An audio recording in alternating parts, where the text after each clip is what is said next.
Mga followers, kumusta naman po tayo? Bibigyan ko po kayo na isang tip kung ano yung idinidilig ko sa aking eggplant. Ito po ay yung sabaw ng pinaghugasan natin ng bigas. I-save po natin yon, tapos yun ang ididilig natin. Okay? Ito po yun. Yan po yung sabaw na pinaghugasan ng bigas pag nagluluto tayo. So ilalagay ko dito sa aking biniling pambomba sa ating halaman. So turo ko po sa inyo. So ito yung pambomba natin. Magbomba na tayo ng ating eggplant.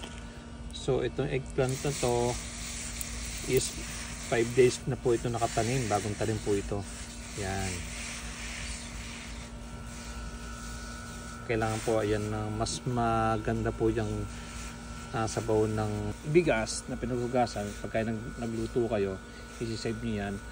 Kung kayo may time, yan ang ating ididilig para mas magandang protein ang nakukuha ng talong. Yan po yun, diba? Nakakatuwa.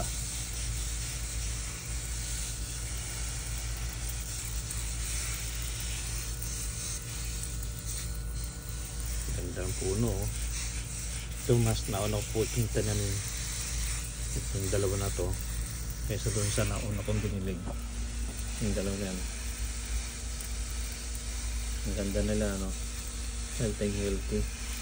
Pero ito ay dinidiligin ko po din yan ng kung nakita nyo yung sa post ko, yung mga compost kong mga pinaggayatan ng gulay at saka mga prutas. Ito naman po yun, ang daming bunga niyan. Yan pong puno na to, last year pa yan. Bali pagka taglamig, pinaproning ko siya. Yan, ngayon nagbunga na ulit siya. Mahaba na siya, oh. Wow, nice eggplant. Yan, oh. Ganun lang ang gawin nyo pagka may mga time kayo. Sipunin nyo yung mga pinaghugasan ng bigas, tapos idilig nyo. Libangan, may ulam na, may libangan pa. That's nice. Yan pa isa pang ginagamit natin, pandilig natin sa ating halaman. Okay? Lahat po organic yan. Ito naman yung pandilig natin, every 2 days dinidilig ko siya. Ito yung pinagbalatan natin ng lahat ng prutas, gulay. So nakalagay siya dito.